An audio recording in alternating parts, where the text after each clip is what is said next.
The Radical.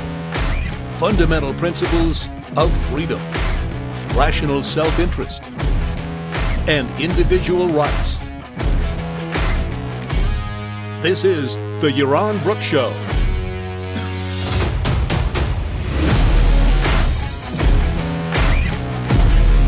All right, welcome everybody. Welcome to Yaron Brook Show, and Happy New Year. I hope you had a great festive time last night, and that you're all looking forward to the new year. Indeed, I have to say I was a little unhappy with my show yesterday, given New Year theme and everything. It was a little too negative. It was a little too pessimistic. And I'm not a pessimistic guy, and I'm not a negative guy, so it just seemed like everything was dark yesterday. Although everything I said was true, and I stand by it, it still seemed a little negative. So I figured we'd do a positive show today. We'll do a few, not too many positives in the politics and culture, and then we'll talk about where I think one can have a real impact, positive impact, and focus on that, focus on your values and maybe the kind of things that you can make New Year's resolutions about and actually live up to them. We have no control over the world out there. We have no control over politics and over culture. We can impact it in small ways over time, but nothing's going to change in 2020 in dramatic fashion. So let's spend the most of the show talking about the things you can do to make a difference in 2020 in your life, with the goal of your own happiness. So we're going to try to be positive today. Some of it's up to you because it'll depend on some of the super chat questions in terms of how positive I can be. I'm not going to lie to you. So if you ask a question that has a negative response, that's what you're going to get. All right, a few positives about what's going on in the world right now that I think are just worth mentioning. And then, I don't think there's a lot from political perspective, from a cultural perspective, but there are a few. I think most importantly, maybe the biggest thing going on right now is, what is happening in Hong Kong. I think we should all be incredibly, inspired by the fact that the people of Hong Kong, particularly the young in Hong Kong, are willing to risk their lives, willing to risk their futures, willing to stand up to authority, to stand up to authoritarianism, to stand up to the Chinese central government, and to declare that they will not be bullied, they will not be told what to do, they will not compromise on their demands, and they will be there, they will stand strong in the streets of Hong Kong until they get what they want. Now, it's hard to tell how this is going to end, but one of the things that was inspiring this year, about a month ago, was the fact that in the local elections in Hong Kong, an election that the political parties that basically are pro-Beijing have always won, this time they were routed. And the pro-demonstration, pro-freedom, pro-the students, political parties swept in. Now, there's not a lot of power there, but it's a huge symbol and a huge message to Beijing to basically suggest to them, hands off. It's not just a few thousand kids. This is something that we in Hong Kong, we cherish our freedoms. We cherish our independence. We cherish our ability to say what we want, basically to do what we want, to live our own lives without big Chinese brother sitting on top of us. So I think that should inspire all of us. And think about, yesterday I talked about standing up, and it's time to stand up, and it's time to take a stand, and time to work for your own freedom. Think about what's at stake in your life. To sharing a video, tweeting something, talking to your friends, standing up to your teacher, standing up to your colleagues at work, versus what these kids and what the citizens of Hong Kong are risking. And you should be inspired. It should inspire you to do what you can. So we are never in a situation where we have to go into the streets, basically declaring revolution on our own government. It should inspire you to work hard so that we can preserve our freedoms here in the United States. And all it's going to take, really, all it's going to take is what Ayn Rand said years and years and years ago. Speak up. Write. Speak. Write. Declare your views. Don't be shy. Don't be afraid. Declare that you disagree. And with social media today, you've got a tool that nobody's ever had. So yeah, somebody on the chat says most Hong Kong students would implement socialist policies. That is true. That is true, sadly.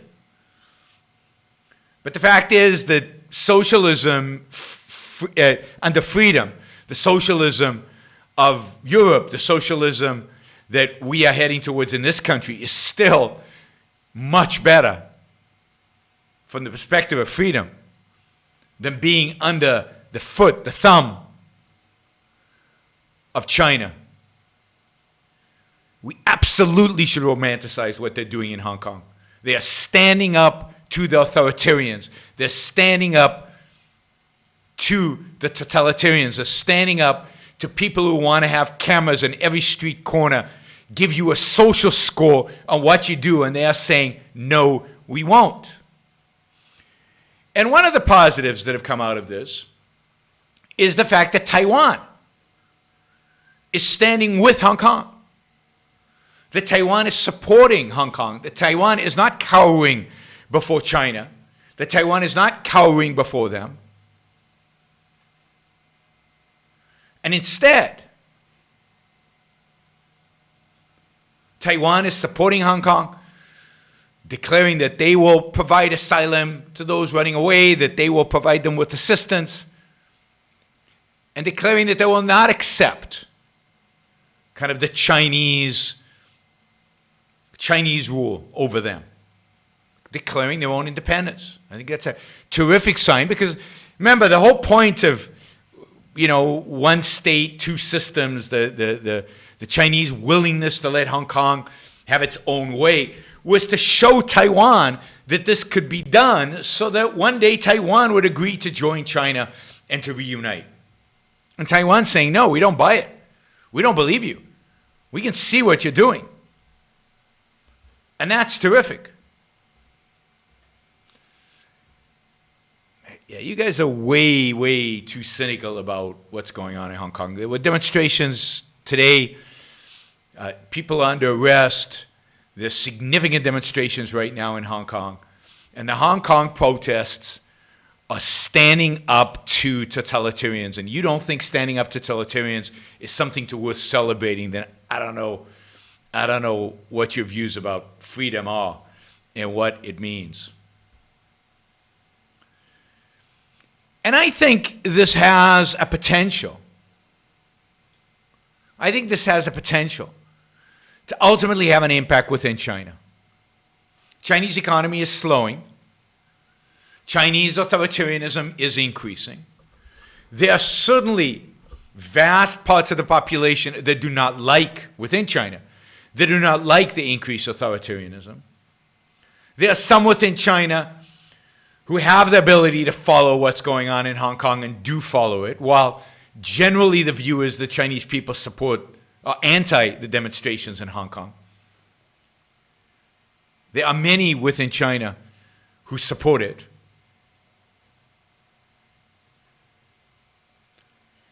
And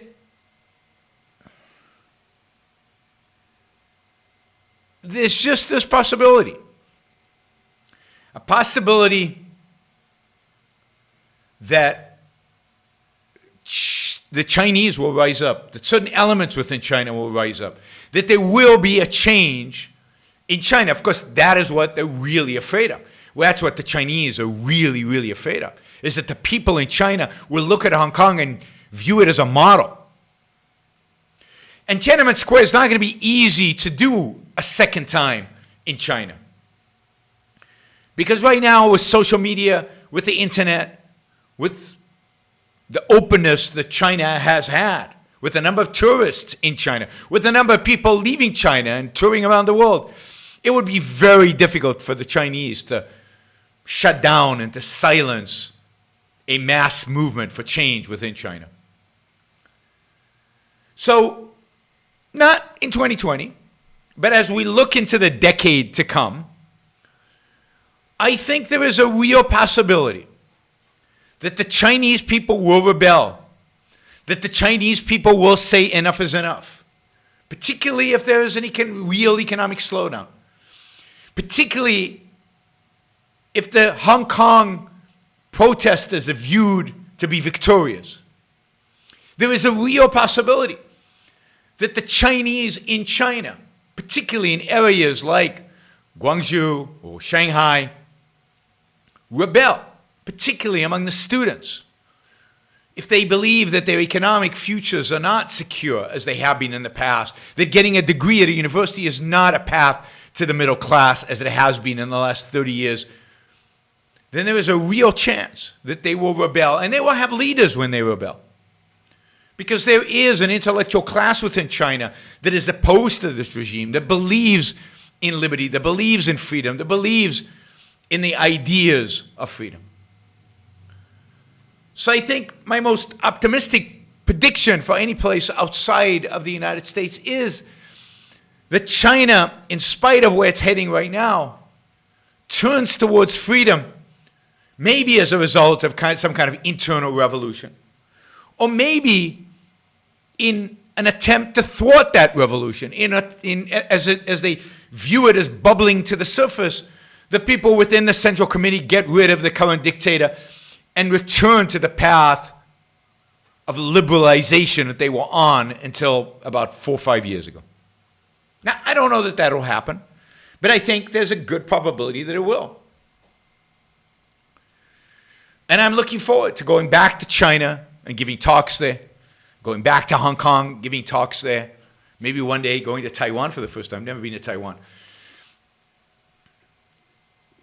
And being a part of what I felt when I came to China for the first time. I think it was 2003 or 4, and what I felt in the many times I've been back to China, a real spirit of individualism, a real spirit of liberty that needed to be channeled in the right direction, and that needed to overcome the fear of the central government. And let's hope the next 20 years, in the next 10 years, they will manage to pull that off. One other area of the world is worth mentioning in terms of optimistic projections and maybe optimistic potential outcomes in the next decade. And I think that region is Africa. You know, the fastest growing economies in the world today are African economies. There's a number of countries within Africa that have instituted significant pro-market, pro-property rights reforms. And as a consequence, their economies, have grown significantly. And I think there's real potential in Africa for more of that to happen. There's a growing understanding among at least young people in Africa. And Africa is going to have the most young people anywhere in the world. It's the one place where birth rates are still high. Asia birth rates are plummeting. China birth rates have been low for a long, long time. In Africa, there's still birth rates are pretty high. I think China is slowly realizing that Africa is slowly realizing the power of property rights and the evil that was instituted in Africa post-colonialism by their own dictators imposing socialism and just kleptocracies over those countries. And that if they institute markets. If they institute property rights, they can be as rich as anybody. So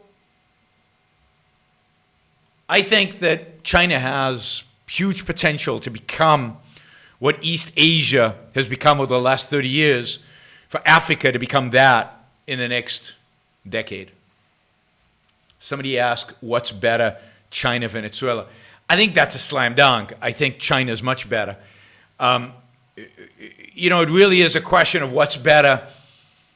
Some level of authoritarianism, as in China, or anarchy. And authoritarianism in a form of China, where it's not totalitarian, is better than kind of anarchic violence, starvation,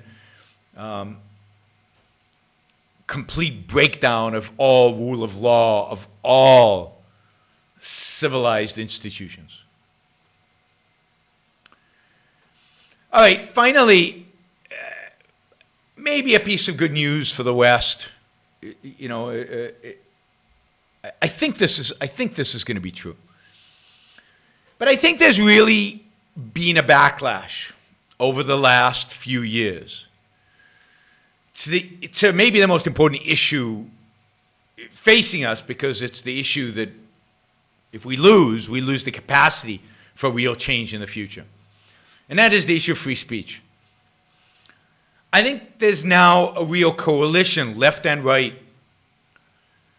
against restrictions on free speech. And while it's in some quarters, and whether it's in the White House and in certain quarters in academia, there's a massive, continuous, unending attack on free speech, I think we've kind of turned a corner where more and more people are standing up, more and more people have been standing up and will continue to stand up.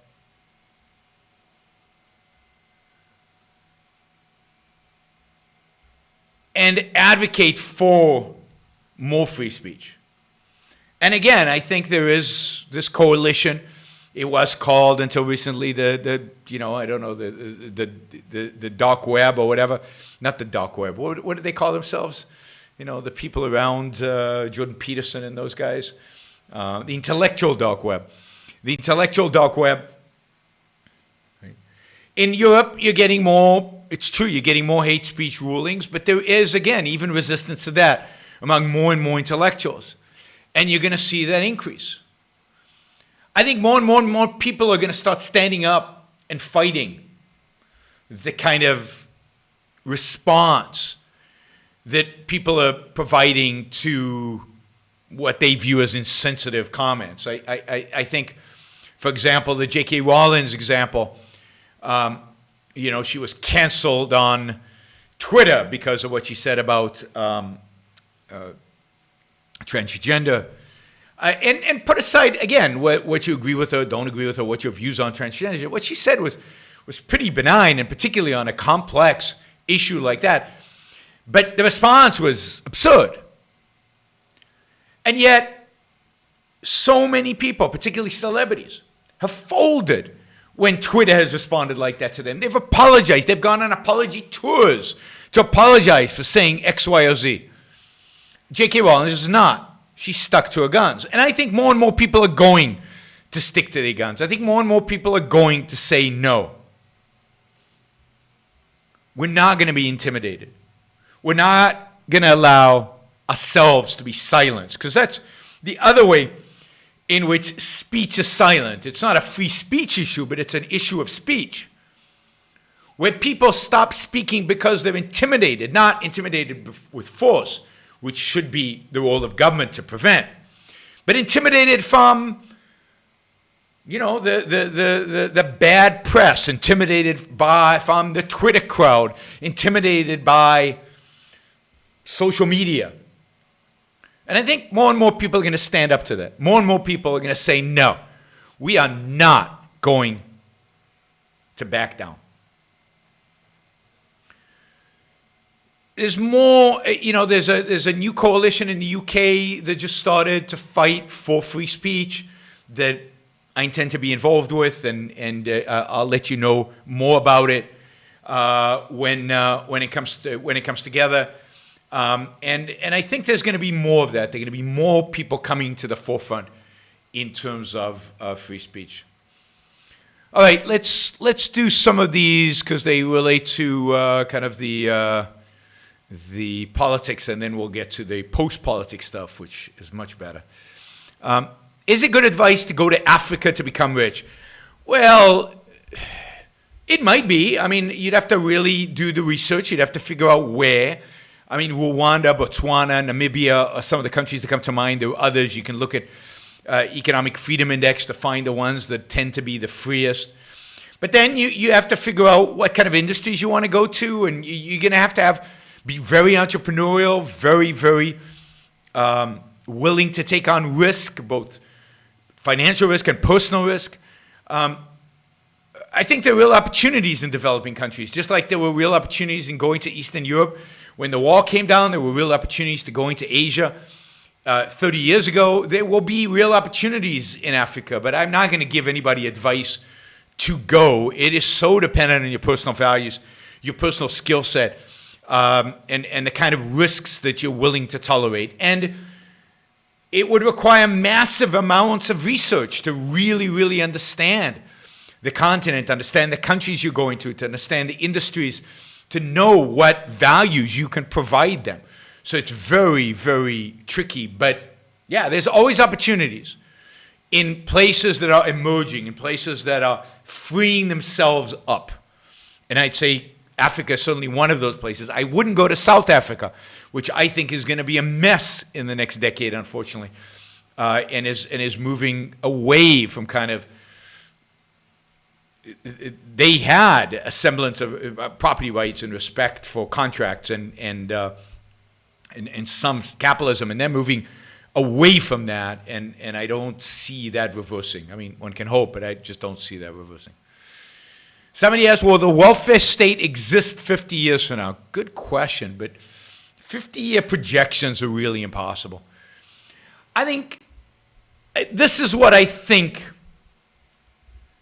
And yeah, this is what I think.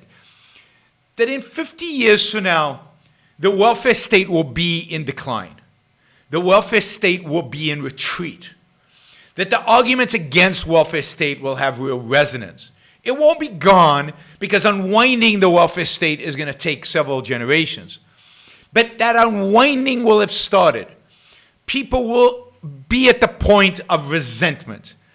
The amount of debt, the amount of financial crises between now and 50 years from now will have soured people on the welfare state and on the mixed economy and on the kind of world in which we live today. Now, that of course depends on you doing what I told you to do yesterday. That depends on us being there as a voice of reason. It depends on enough of us speaking, writing, talking, writing and speaking and providing the message, standing up to the status quo, standing up to the welfare state so that 50 years from now, people know that there is an alternative and are willing to embrace it. So I think, yes, I think 50 years from now, the welfare state will still exist, but it will be in decline. I think it already is at stress points.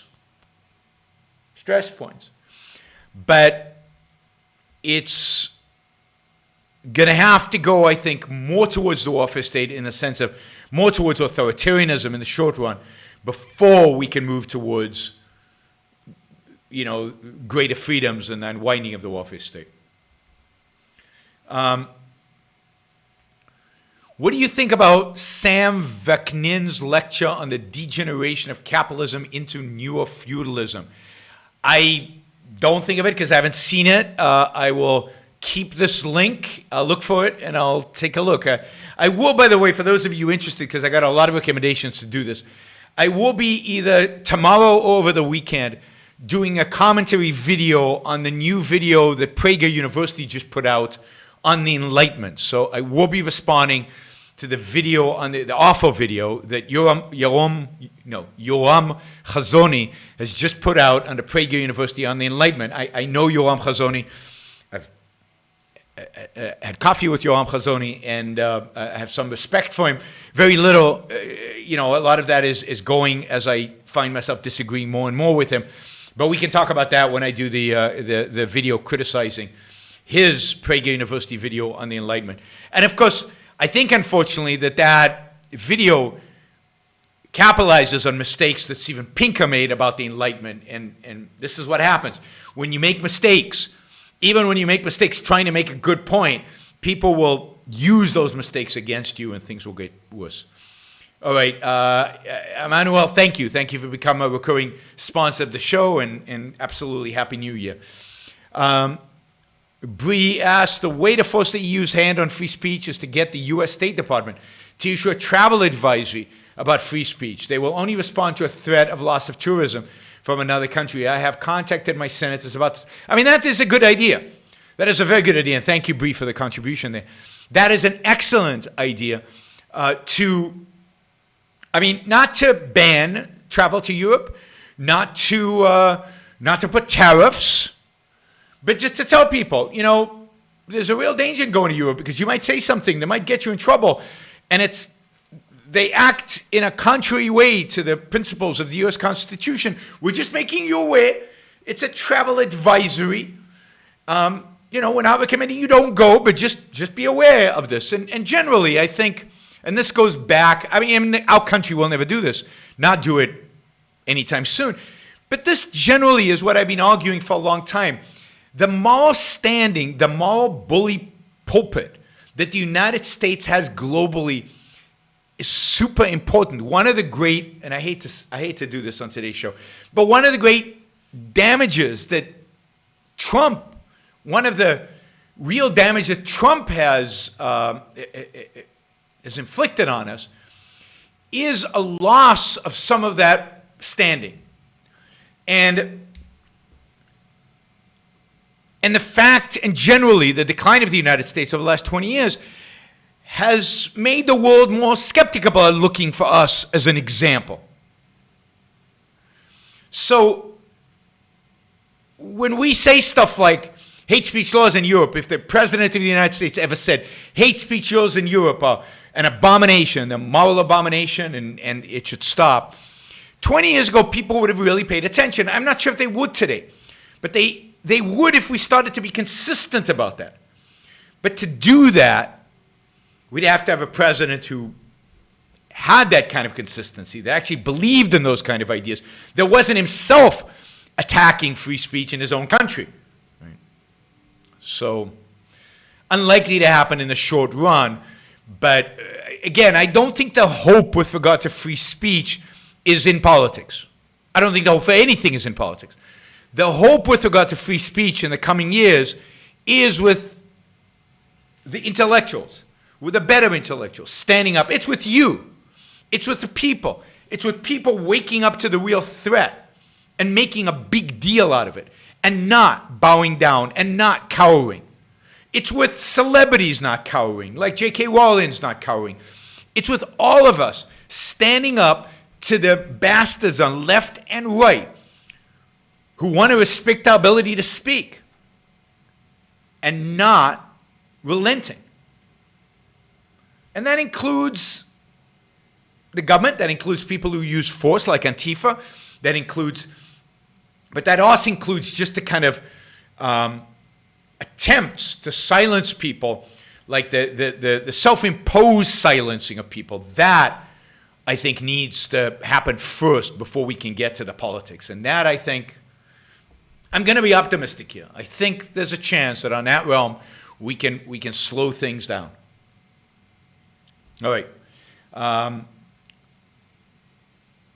Where has the right silenced people on campuses? You should look at the report issued by FIRE.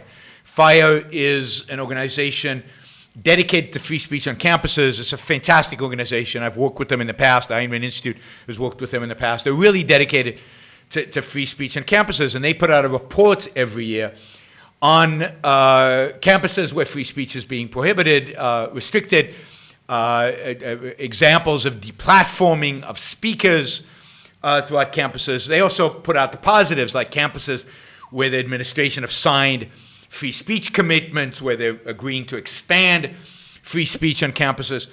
And if you look at their latest reports, the thing that they are really warning about, and remember, this is a free market organization. You would conservative, libertarian. You would generally view them as on the kind of old right, at least.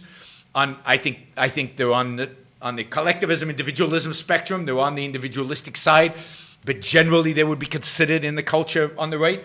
And they have come out and said that currently they see a significant danger of silencing from the right, and that they're seeing more and more deplatforming on university campuses instigated by the right. Now, I don't have the examples in front of me. We can do a whole show on that, and I will pull up the FIRE report and study it and give you real examples. But you can look it up yourself. So if you're really interested, I mean this idea that the right is somehow good on anything, I think I've done enough shows, you would think, to convince at least some of you that that's not true. All right, let's put politics aside, because that's going to be my ultimate recommendation for you for the year as we move into this next year. It's going to be a horrible year. It's going to be a year of elections, which means politics is going to dominate the conversation. Politics is going to dominate the news. You can have politics 24/7 all the time. Who you should vote for, what's going on, what's happening in the world, what are our politicians doing. It's going to be horrible, because the fact is, the reality is, there are going to be no good alternatives. There's going to be nothing positive happening. There's going to be nothing to inspire and get you excited about anything. Now, it's true, you need to be aware of what is going on. And ultimately, you will have to make a choice come November about who to vote for. But let it go. Don't obsess about it. Your vote won't make that big of a difference.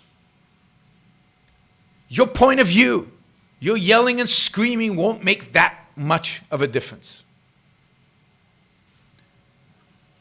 But every year, every week, every day, every hour, every minute, every second you live is a second, hour, day, week, month, year you will never get back.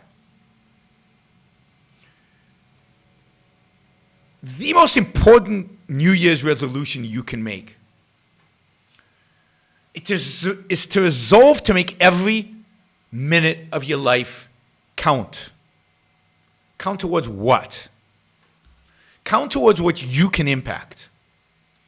And what you can impact is your life. What you can impact is your happiness. What you can impact is the quality of your life. So, I'm encouraging you to keep an eye on politics, to keep it there, and suddenly, as I said yesterday, voice your opinion, make it heard, be involved, but don't let it dominate your every waking hour. Don't let it dominate your life. Don't let it dominate those precious seconds that pass and are never coming back. Your life is your standard, and your purpose should be your own happiness.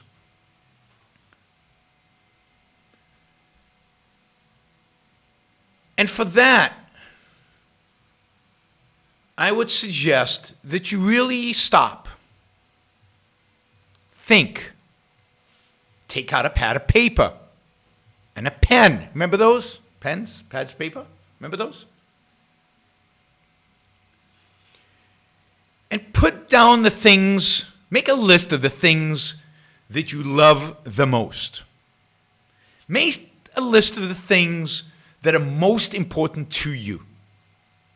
Make a list of the things that achieving them or keeping them is most important to your personal happiness. What do you love? What do you value? And rank them if you can. They don't have to rank everything, and they don't have to all be ranked. Some of them can be equal in importance. But make a real list. Do a real ranking. Spend time thinking about them. Don't just instinctively put down your family, career. Don't be conventional. Don't be conventional. Try to really introspect. Try to really think about the moments in your life when you really felt good about yourself. The moments in your life where you really felt good about the world, about life. And try to figure out what you were doing, why you were doing it, where you were, what value you were pursuing, what value did you attain, what caused that great feeling. And integrate that. Figure out, how does that integrate with my values? And how do I achieve more of those moments? How do I get there more often?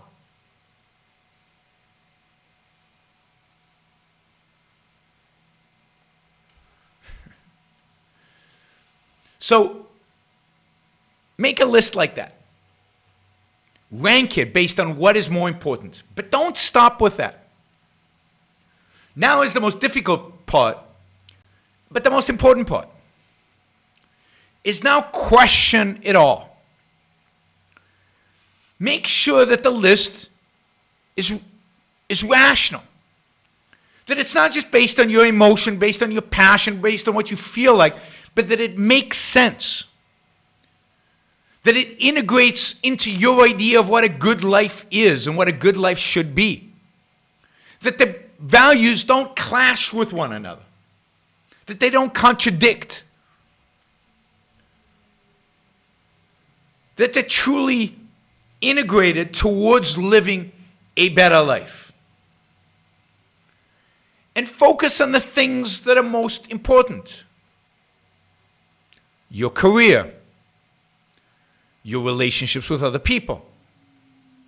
Figure out, particularly if you're young, what career you really want to have, and really think about it and challenge yourself. Just because you study to be an engineer, or you study to be an artist, or you study to be something else, doesn't mean that's what you have to do. This is the time of year to really challenge all that, to think about it, to rank it.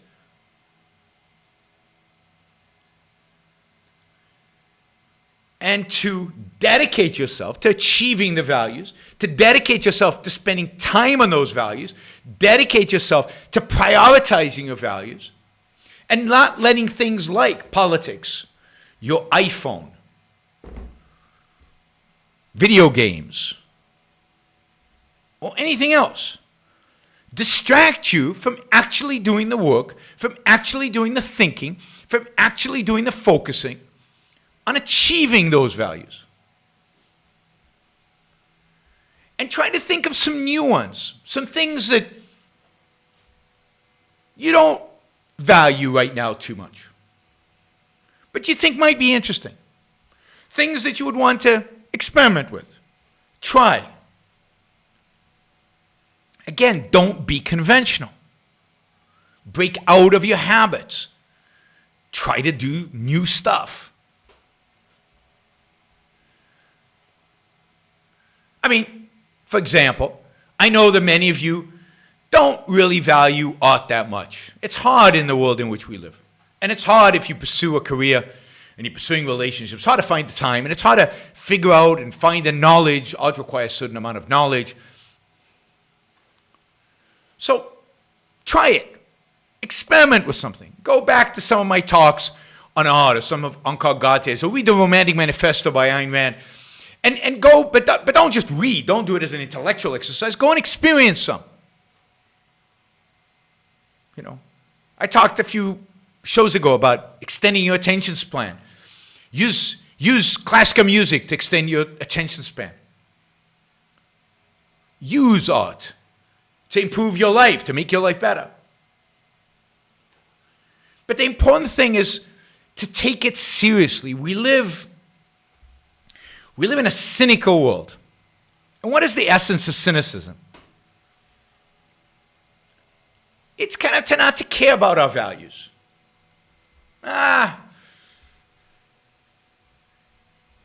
It's hard. Who wants to put in the work? And who knows, maybe I won't like it. Why try? Why work too hard? Everything sucks. Politics sucks. Everything else sucks. So it's so easy to be cynical, to be skeptical, to be just passive. None of the political discussions that we're talking about, none of the issues we bring up matter one iota. Matter one iota if you don't develop the kind of life worth living. Because what is freedom for? What is the purpose of politics? The purpose of politics is to protect our rights so that we can do what? So that we can do what? Why do we care about rights? This is my difference with my libertarian friends sometimes. Rights are not a primary. Freedom is not a primary. Liberty is not a primary. Politics is not a primary.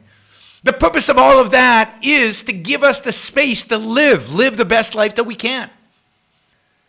To be able to make our choices, to live our lives based on our choices in pursuit of our values so that we can be happy, so that we can achieve happiness. So at whatever level of freedom your political system allows today, your focus must be on your happiness.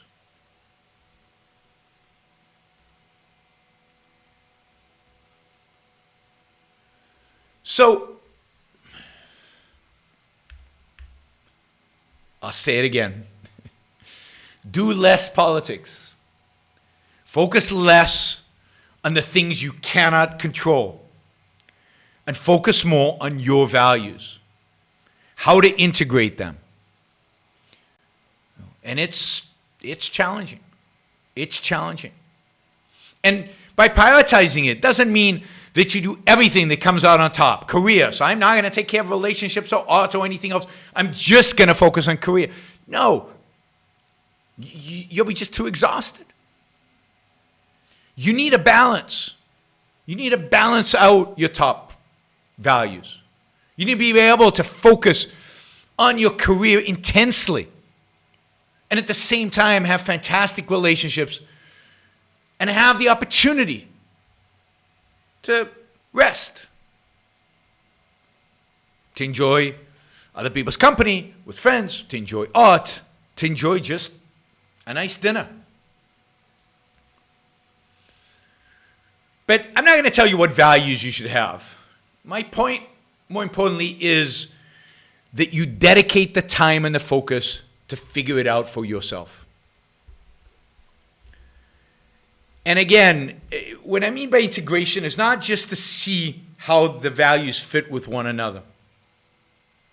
But one other way that's important to measure your values, to evaluate your values, and to make sure they're well integrated, is to make sure they don't contradict your moral values.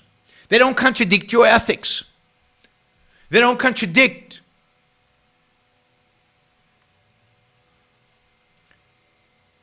your reason.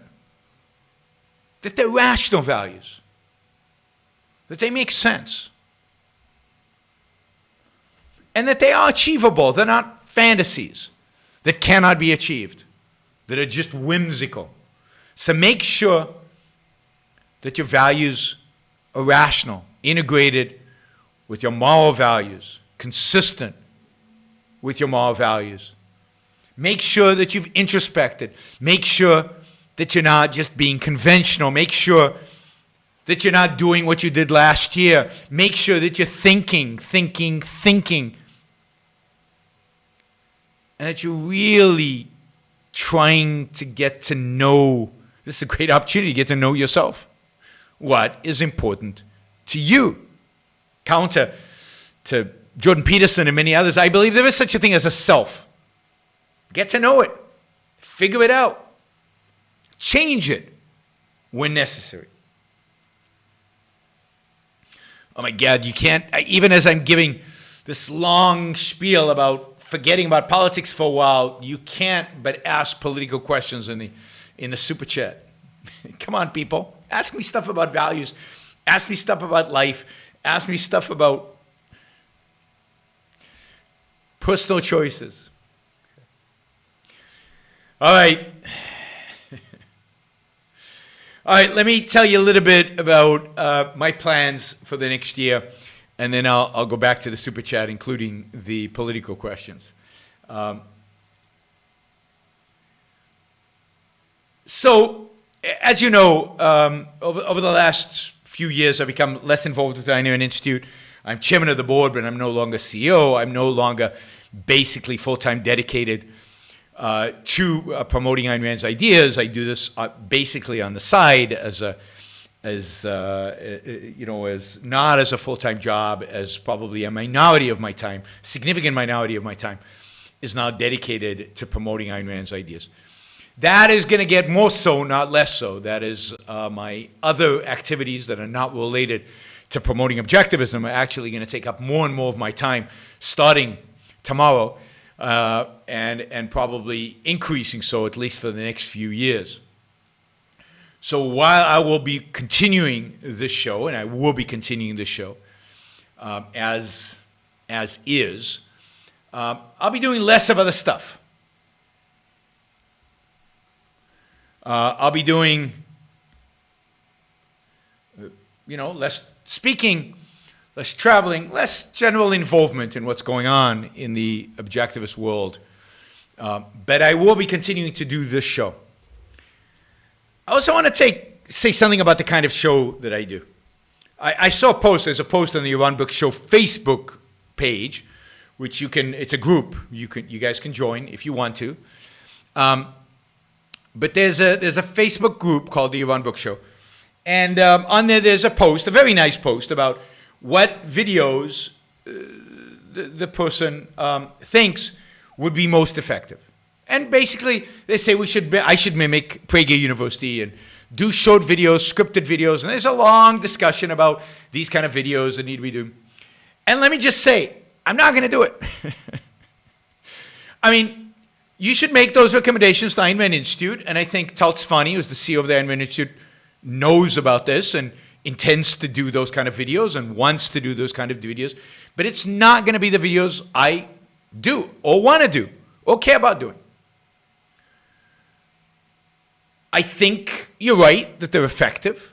I think you're right that they need to get done. I think the objectivist movement needs a lot of short videos, scripted videos, well-produced videos, nice background, graphs, all the niceties of Prager University and the other successful videos that are out there. It's just not me. It's not what interests me. It's not what I care about. And I am selfish here. I'm going to do what I enjoy doing. And since my primary focus is not changing the world, my primary focus right now is not advocating for objectivism, I'm not necessarily going to do what is most effective. I'm going to do what's most fun for me and that I think is effective. It wouldn't be fun if I didn't think it was effective. And the videos I'm doing right now are what I'm interested in doing. Basically, I'm interested in capitalizing on 40 years of studying objectivism, of integrating its application, of analyzing the world, and sharing that knowledge and that experience with you. It requires some prep, but not a huge amount of prep, not the kind of preparation that scripted videos, short scripted videos would require. I'm not interested in having a whole team edit my videos. I'd like to have a small team that just makes it smoother and easier for me to do these videos. But I'm in a rented space. I'm not interested in changing this hugely. No. My goal is to capitalize on what I know, and I think I'm unique in my ability to do so. I don't think there's anybody else who can comment on the world as it is right now in objectivism doing this. So I'm unique in that sense. And I like the long format, and I like interacting with a super chat questions and with once in a while with the comments that have. I like the sense of a live audience. I like giving speeches, and I will continue to give speeches. I don't care if it's not the most effective way or isn't the most effective way. I happen to think that live speeches are incredibly effective and really, really important. And that showing up, not just being on video, but showing up, meeting people, going to conferences, shaking people's hands, getting selfies taken with students, being active out there in the world, not just behind the lens of a camera, is crucial to having an impact on the world out there. There's no accident that once Jordan Peterson always interacted live, then became huge on YouTube, and then went back out to interact live with people. Because there's both for the speaker, for somebody like me, but also for the audience, there's nothing like a live event. Plus, much of the content I put up here are the talks and speeches that I do live. And I know you guys complain about the quality of those live. Why don't I travel with a crew? Well, who has the money to travel with a crew? Who's going to fund me traveling with a film crew to tape all these? I'm dependent on the people who invite me to speak. They do the videotaping. They do the audio. I'm not going to spend my time trying to work on that. So the quality is not that good. That's sad. Believe me, it saddens me. It's my content.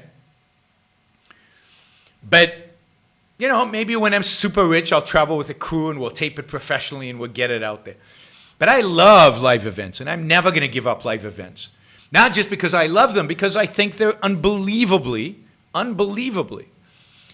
effective. Much more effective than a video.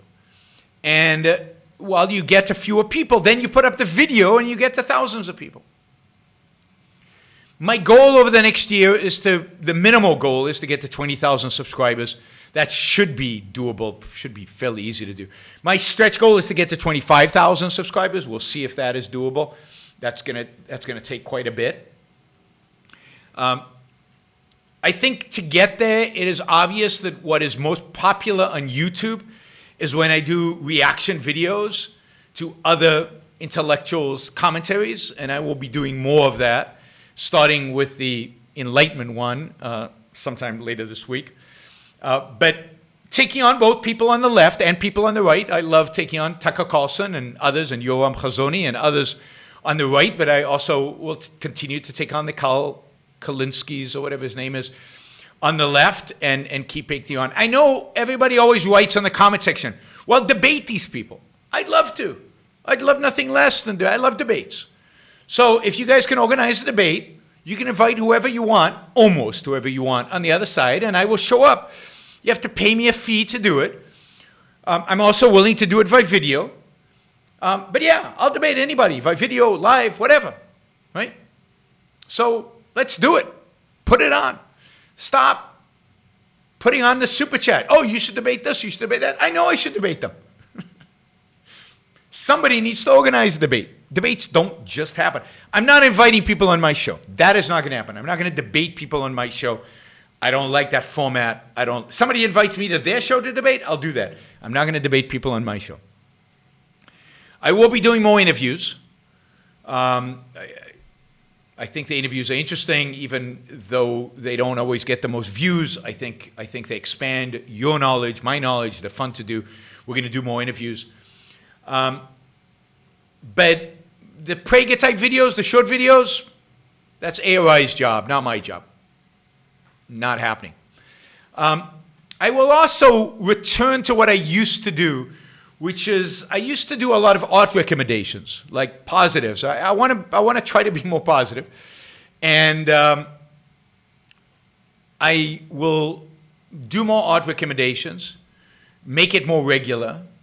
Both movies, TV shows, classical music, novels. I'm actually reading a really cool book right now, so I can recommend that. I recommend all the books of this author, with the exception of maybe one, which was, the author is Neville Schutt.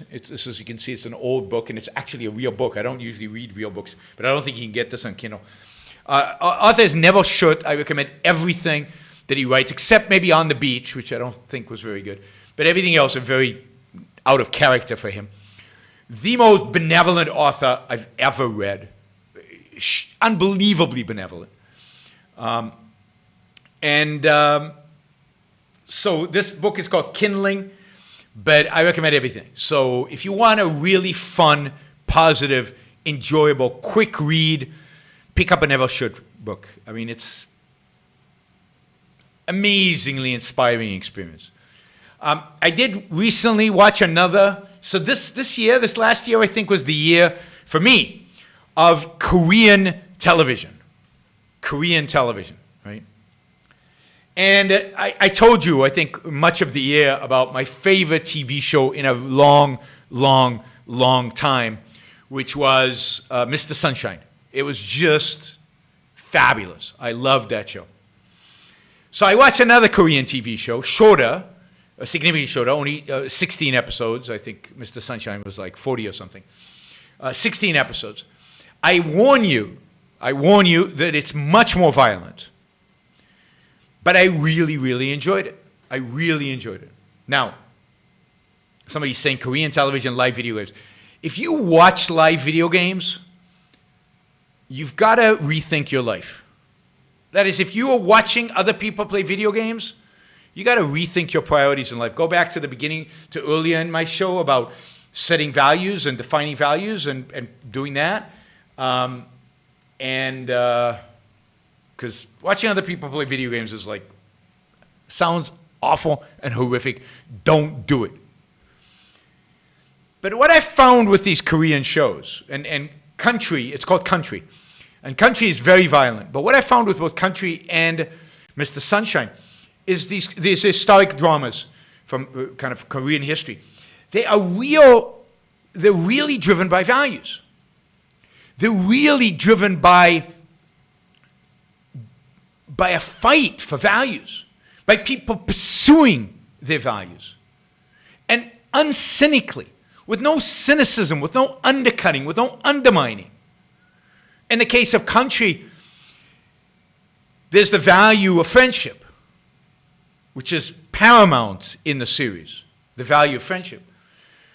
And the value of country, and what value of country means. There's a whole theme about nationalism and what country means and what is appropriate to do in the name of country and what is not appropriate to do in the name of country. And it was really, really, really good.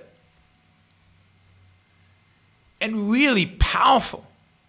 I mean, evoked real, strong emotions. So I found these Korean historical dramas to be completely different than what I find in most Western shows, which tends to be cynicism, skepticism, action for the sake of action. Here there's a lot of action, but it's, again, values-driven action. And beautiful cinematography. They take beauty seriously, which should be another themes that you take for your life moving into the future. Take beauty seriously. Not in the sense of the Bronze Age, perverts, where beauty is a sign of virtue. No. Make beauty a value for you. Surround yourself with beauty. Create beauty. Rather than just... All right. So I will be doing more of that. More of TV, music, novels, television, things like that. Discussing those things. Right? Now, I'm not saying playing video games is bad. I think playing video games is fun and it's good and it's cool. I think watching other people play video games is terrible. And I also would say that video games are addictive, like golf. I mean, I hate golf because it's addictive. And when you meet people who play golf a lot, all they want to talk about is golf.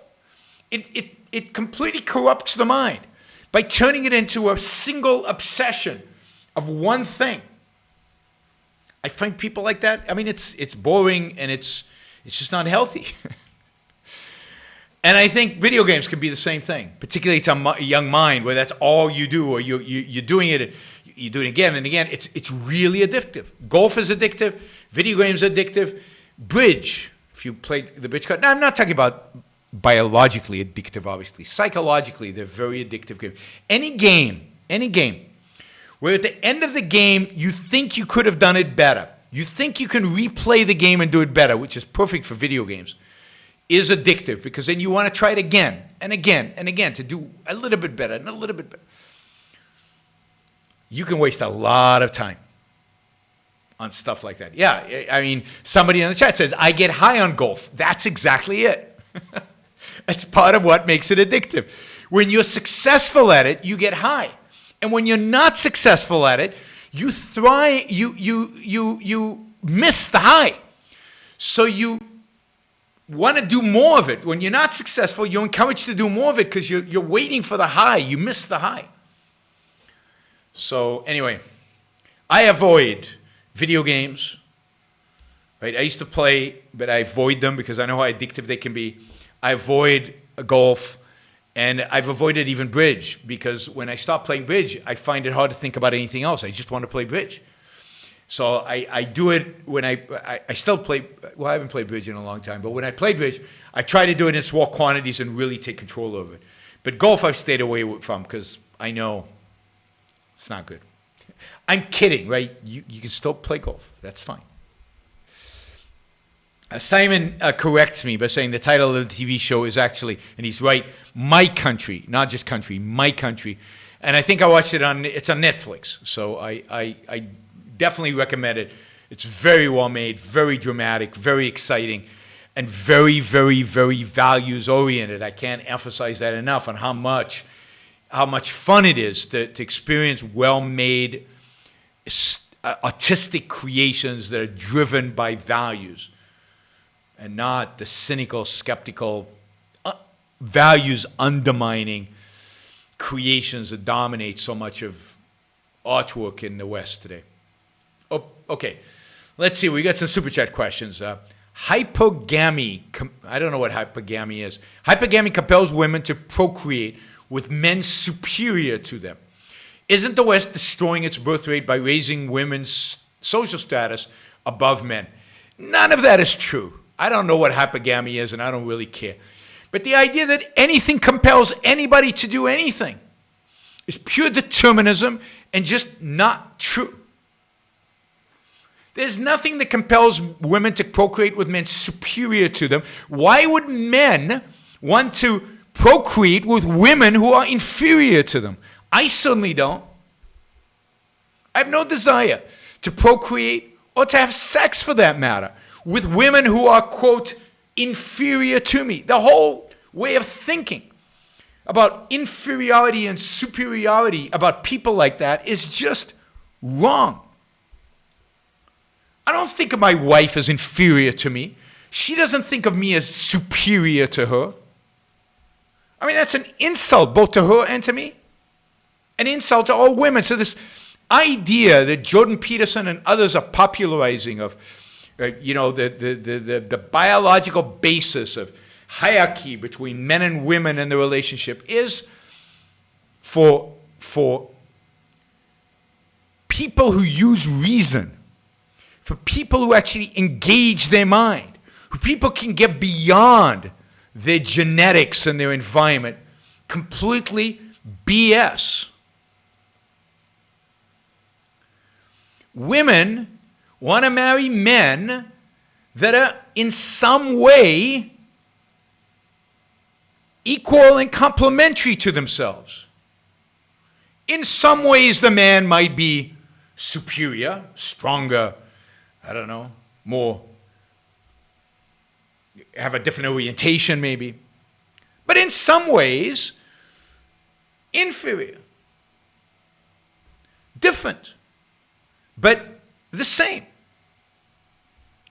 Women, just like men, want to find a partner in life that makes them better, that challenges them, and complements them, that is equally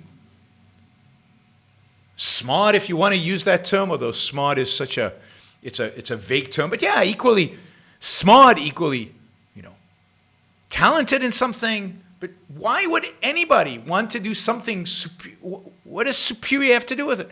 Now, Rand's view of masculinity and femininity doesn't even stand up to this kind of language. She viewed masculinity as being the orientation towards physical reality, towards physical action, towards the heroic. And the feminine being an orientation towards the hero. Right? But that's not about superiority and inferiority. Is Dagny inferior to John Galt? In what sense? Is Dagny superior to Hank Rearden? In what sense? They're all, in fundamental ways, each other's equals, different, but each other's equals. They each provide the other with real values. And if they didn't provide each other with real values, there wouldn't be a relationship. But this whole evolutionary biology scheme of women, men with money. I mean, I married, I had nothing. Zero, zilch. I'll tell you a funny story. When we got married, in the Jewish tradition, when you get married, you have this like a contract, right? It's called a ketubah, right? And you sign a contract. And in the contract, it says if you get divorced or you separate or something, how much is the man willing to give the woman, right? How much is the man going to give the woman? And people stick a number in it because it's not a binding contract. So they put $1 million or whatever. And I think I put like $137 or something because that's all the money I had. And I said, I'm not putting in this thing more than I really have. That's how much I had in the bank at the time that I got married. My wife did not marry me because I had money. My wife did not compare IQs and say, oh, he's got a higher IQ than me, and married me because of that. I think her IQ is higher than mine. I mean, this whole attitude of determinism, of biological necessity, so-called biological necessity, is, really, really bad. Get over it. And get over this. I know YouTube is male-dominated, so get over this attitude of superiority over women. You're not. And get over this attitude of suspicion about women. They're good women, they're bad women, just like they're good men and bad men. The MGTO, men going their own way nonsense, or incel nonsense. Stop looking for excuses not to find and not to actively look for a woman you can look up to, you can admire, to procreate with. And I don't care about people's social status. I care about individual status. And the only individual status that matters is self-esteem. And the idea that you would marry a person who doesn't have self-esteem is horrible. If you have self-esteem, you want your spouse or you want the person you're with to have self-esteem. Otherwise, the relationship would be a disaster. So again, the whole attitude towards femininity and masculinity that is modern today is absolutely wrong. I mean, I'm sure there's a lot to say about it, but we'll have to do a show about it. I have to bring an expert on, somebody who knows the psychology of all this.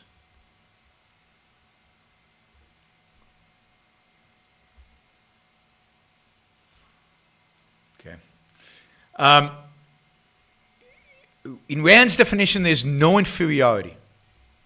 Dagny is not inferior to Galt.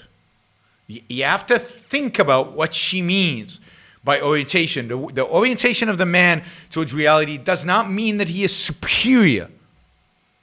Does not mean the woman is dependent on him in any kind of metaphysical sense. But there is a meaning to the fact that men are physically stronger, that the masculinity, the aspect of masculinity is oriented differently than femininity. But it's not an issue of inferior, superior. Dagny has to be Galt cannot run a railroad like Dagny can. If you've read Atlas Shrugged, which all of you should, if you haven't, then 2020 is the year to do it. John Galt cannot run a railroad like Dagny can. There are a lot of things that he cannot do as well as she can. And she cannot do certain things as well as he can. But if she was completely dependent on him, if she was inferior to him in that, then he would not love her. He would not want her. All right. I'm considering being a therapist because I believe it plays into my skill sets very naturally. Is that a sufficient reason to to do something because you think you'll be really good at it. I mean, it's a reason. I don't think it's a sufficient reason. I think you have to have more. You have to enjoy it. You have to like it. And you have to see value in it. You have to care about what you're doing. Just because you're good at it doesn't mean you're going to enjoy it.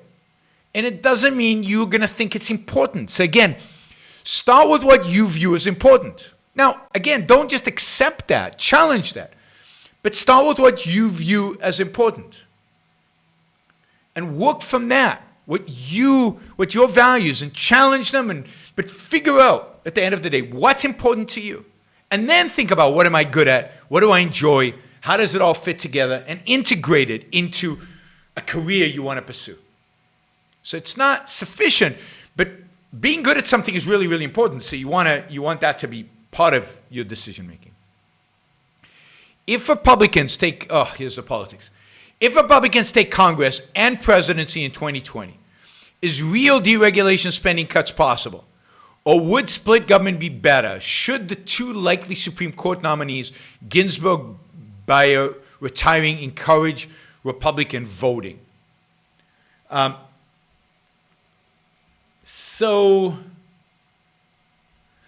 I mean, Republicans had the House and the Senate in the first 2 years of the Trump administration.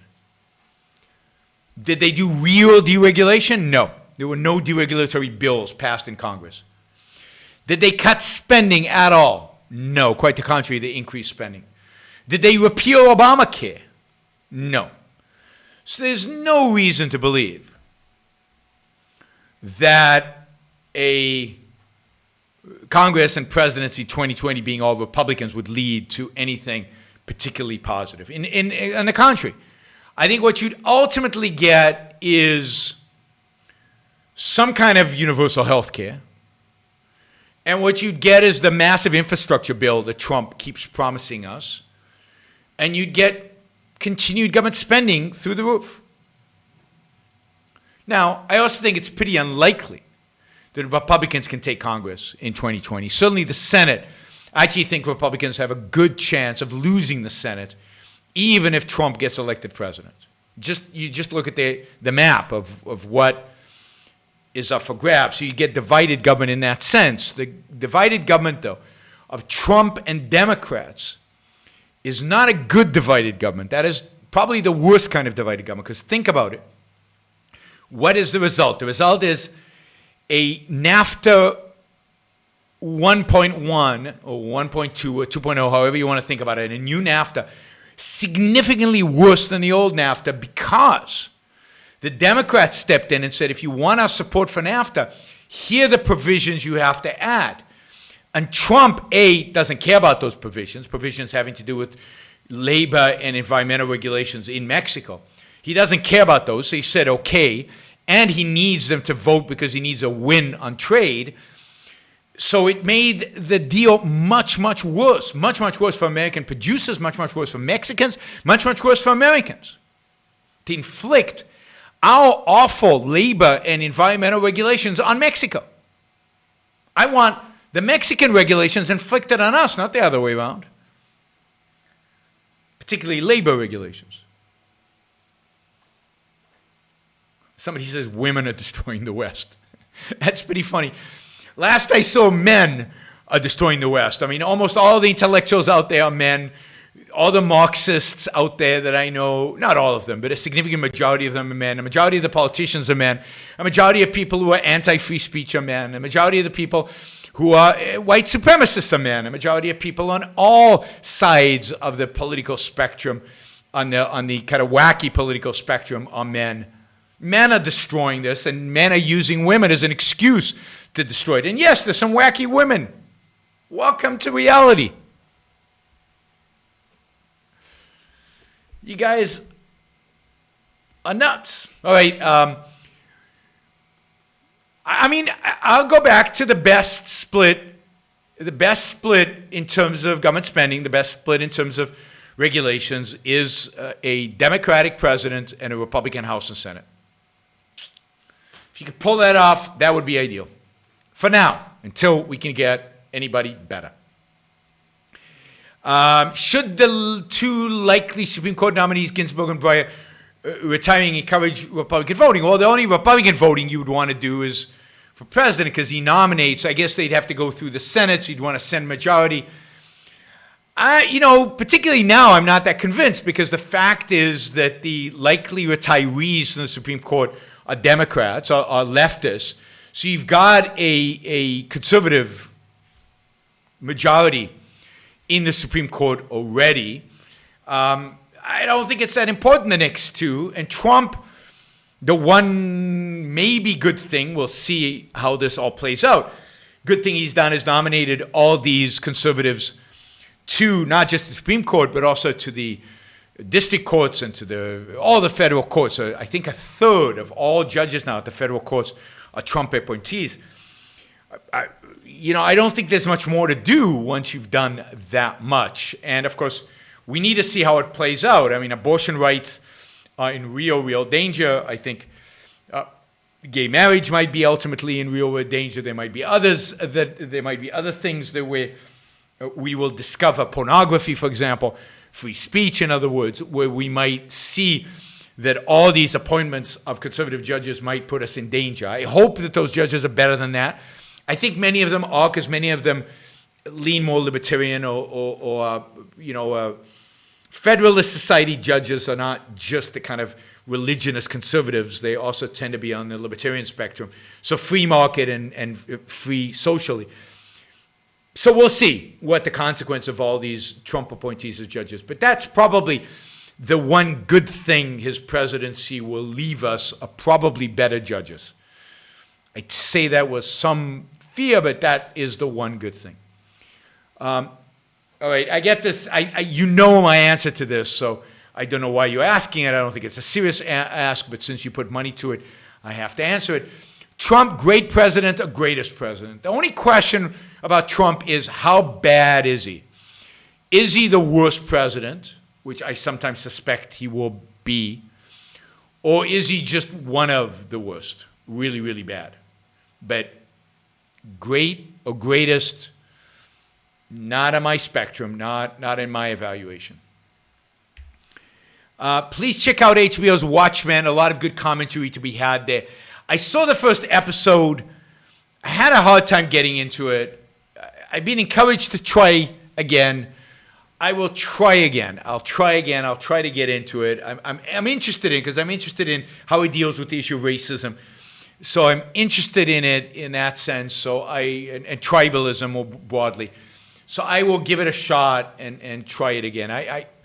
The first episode was just too all over the place for me. I couldn't keep track of what was going on. Much love from a Moroccan studying in Spain. Cool. Just to show you that, my reach is global and cross cultures. So, which is great. So, objectivism has its appeal pretty much everywhere in the world, and that is unbelievably exciting. So, thank you. Thank you for listening and watching. I know there are people in Dubai watching. I know there are people in Tunisia. I've been invited to come and speak in Tunisia, although there's some hesitancy about it. I'm not going, don't worry. But there's a real following in Tunisia, and those of you in Tunisia listening to the show, thank you for listening, and you have my support. So it really is inspiring that even in the Middle East, the place that is in most trouble, I'd say, existential trouble, that in Africa, there are people listening. And there are definitely people in Africa listening to this show. So it excites me every time I see a global map of listenership, because it truly is global. It truly is global. Similarities of Rand and Hugh Hefner in philosophy. I mean, I don't know that Hugh Hefner had a philosophy. He was probably more a hedonist than anything else. I don't think he really shared a philosophy with Rand. There's some...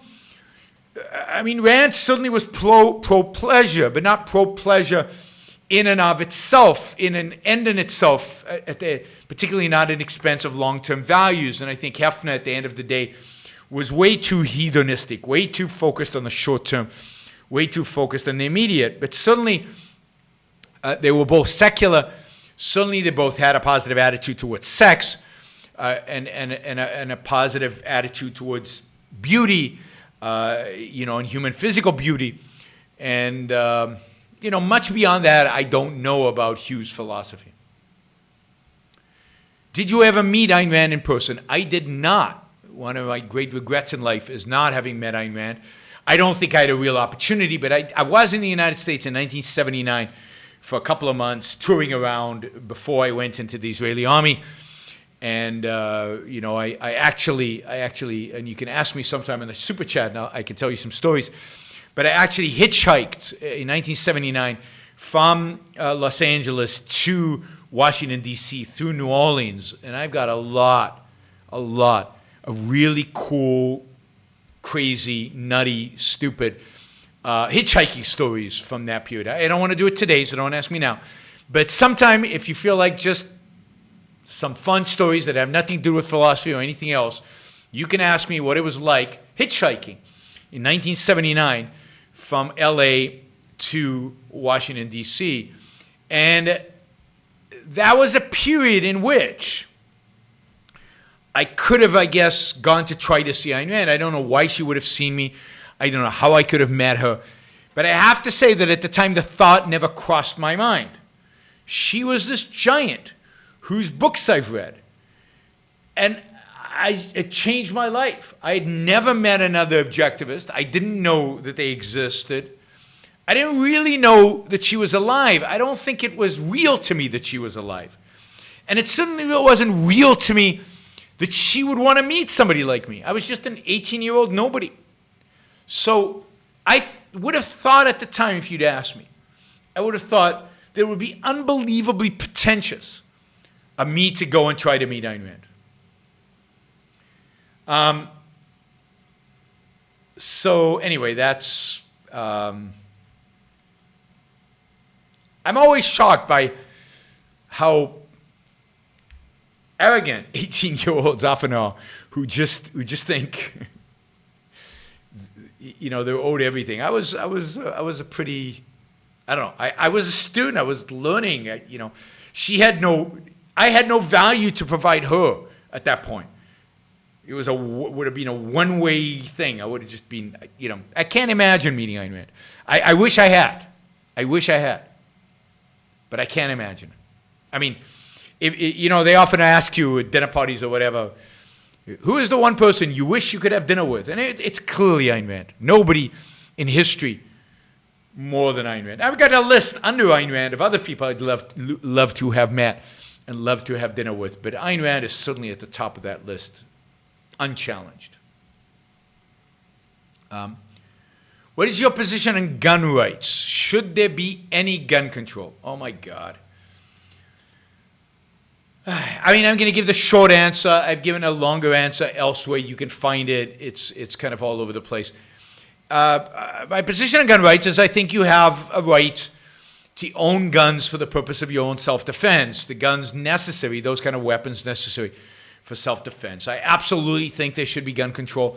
I don't think you have a right to have a tank. I don't think you have a right to have a massive machine gun. I think there has to be some objective criteria of determining what guns are appropriate and what are not. Part of that, I think, should be regulated at the local level in terms of the guns necessary given the local circumstances for self-defense. I think potentially if you live in some rural area and you can't call the police, you could argue that you should have the ability to have, in a sense, bigger guns than if you live somewhere where you can call the police or where it depends what kind of guns the gangs have, but it depends on really the quality of law enforcement and the quality of government.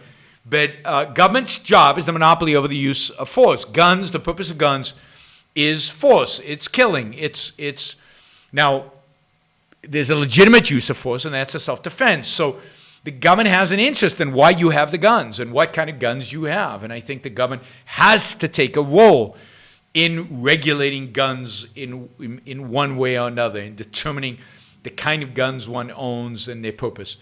And how exactly that plays out, you'd have to be a philosopher of law to figure that out. It's a complicated issue. Ayn Rand often said it was a complex issue. She definitely thought the government had a role in so-called gun control. Anyway. Any thought of Prevention of Animal Cruelty and Torture Act?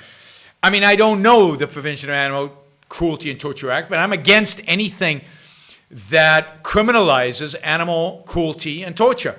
While I think animal cruelty and torture are immoral, that I wouldn't have anything to do with a person who did them or was engaged in them, I think they should be boycotted. They should be shunned socially.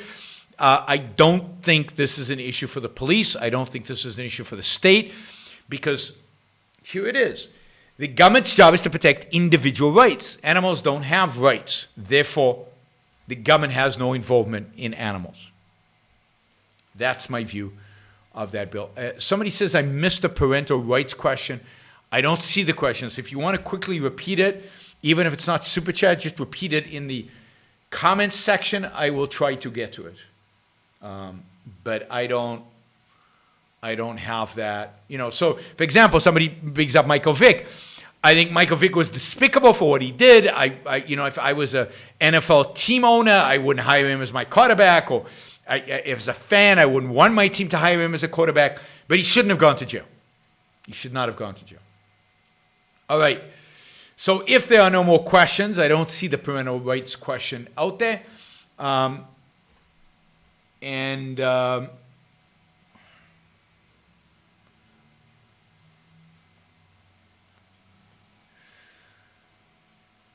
All right. Okay, here it is. How far should parental rights extend? What constitutes a violation of a child's rights? Denial of vaccines, education, brainwashing, unusual diets. I think like everything else, rights are violated by the use of physical force. So, or by the denial, in the case of a child, of the things necessary for their physical survival. So child abuse would be not feeding the child, locking them up in a closet, not letting them out, beating them. Education, the type of education, whether the government likes it or not, you can't get the government into the business of ideas. You cannot get the government into the business of ideas. The government should not be engaged in what kind of education your child. So is it child abuse to send him to religious school? No. Is it child abuse not to send him to school? No. But to lock him in a closet, it would be. No, not to give him food, it would be. To brainwash him, if we could properly, objectively define brainwashing, that would be child abuse. Unusual diets only if they could easily be clearly, convincingly be proved to be directly harmful, in a sense, poisonous to the child. Just so hard to do with food. Frank Farouk asked, what's your best Supreme Court justice? And he says his is Neil Gorsuch. I think it's still Thomas, although, I think Gorsuch is pretty good, but I think it's still Thomas. It's hard to tell, because even when they make a good decision, usually the argument for it is wrong. But from people, and I'm not an expert because I'm not a lawyer and I'm not a legal philosopher, but from people I've talked to who do read them, who've looked at him, it wasn't Scalia. I hated Scalia. Scalia I thought was terrible. I think Gorsuch is going to be better than Scalia. Scalia was very anti-individual rights. Scalia rejected the idea of individual rights as a standard for the Supreme Court and was anti-individual rights. He basically agreed with Bentham that rights were nonsense on stilts. I think Gorsuch is better but I think Thomas has the best appreciation for rights, although his religiosity distorts even his decisions. Even his decisions are distorted by the fact that he's very religious. Okay, I got another child question. Is it child abuse to force your children into gay therapy? No, it's wrong. It's immoral. But I don't think it's child abuse. Therapy is something you can fight against. They can't force you not to be gay. Right? So the fact that you're going to therapy is not child abuse. It's immoral from everything I know, about being gay, it's immoral, and everything I know about gay therapy, it's immoral. You know, there's circumstances in which therapy is not a bad thing. But, you know, this gay conversion thing is probably immoral, but certainly not child abuse. All right? Okay. Thank you, everybody. I go back to have a great year. Have a great New Year's. Remember what's important. What's important is your values. What's important is your happiness. What's important is living life to the fullest. Don't. And even in the Q&A here, stop obsessing about Donald Trump and politics. Go live. Go live your life. Live it well. Live it well. All right, to a great year, to a great decade, to living well, pursuing values, and pursuing happiness under freedom. See you all later this week. I can't believe it's 2020, but indeed it is. Happy New Year, everybody. Bye.